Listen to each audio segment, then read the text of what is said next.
More than 1 million Floridians could be blocked from voting this November if courts don't intervene. A 2018 referendum was supposed to guarantee the right to vote for the formerly incarcerated. Voters passed the act by a nearly 2-to-1 margin.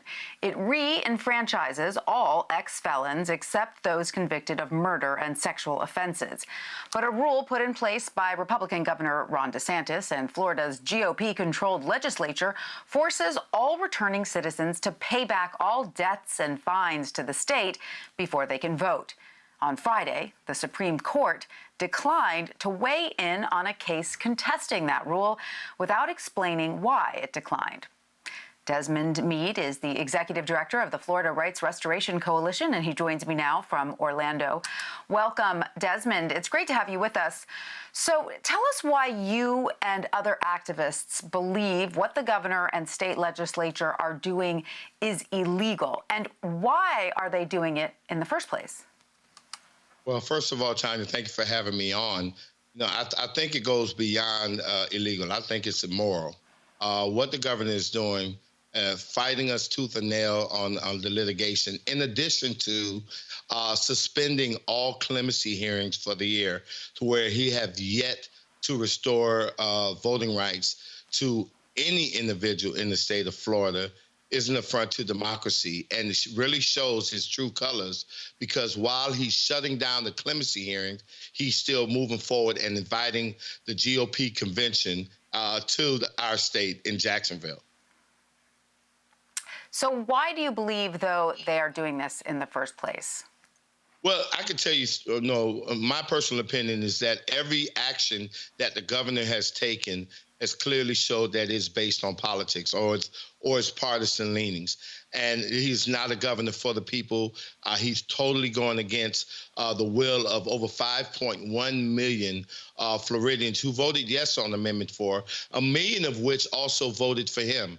And so with this blatant display of disregard for the will of the voters, blatant display of disregard for people who have paid their debts to society and want to be a part of our democracy, we're fighting back. And we're going to let the litigators litigate, and we're going to remain focused on working under the color of law and trying to re-enfranchise as many returning citizens as possible.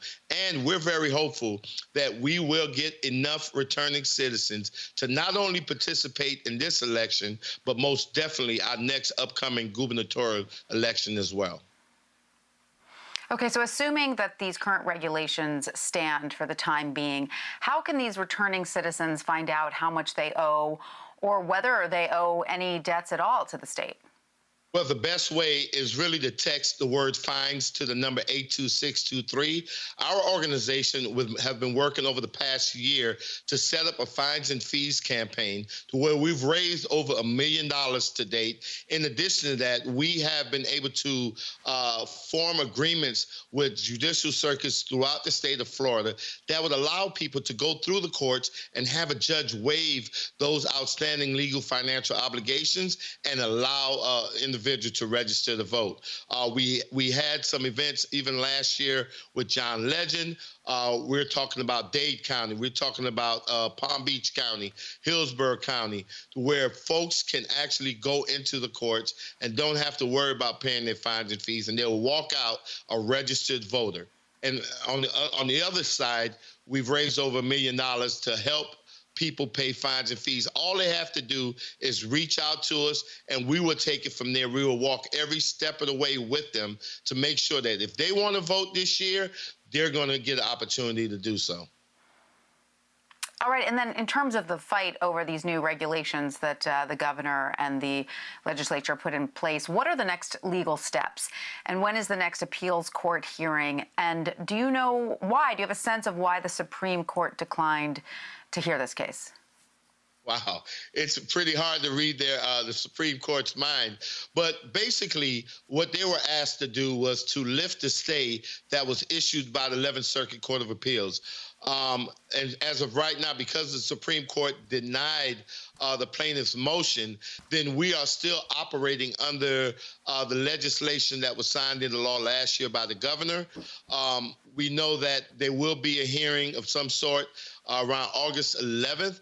But to be totally honest with you, we don't know exactly when the 11th Circuit will hand down a ruling on this case, and it could be very well after the elections. And so what we're doing is sending out a clarion call to any American citizen, any person that's living in this country that believe in creating a more inclusive democracy, that they have an opportunity to step up, right, and help free the vote in Florida by contributing to our fines and fees fund. All right. Well, Desmond Meade, thank you so much for joining us. We really appreciate it. Thank you so much for having me.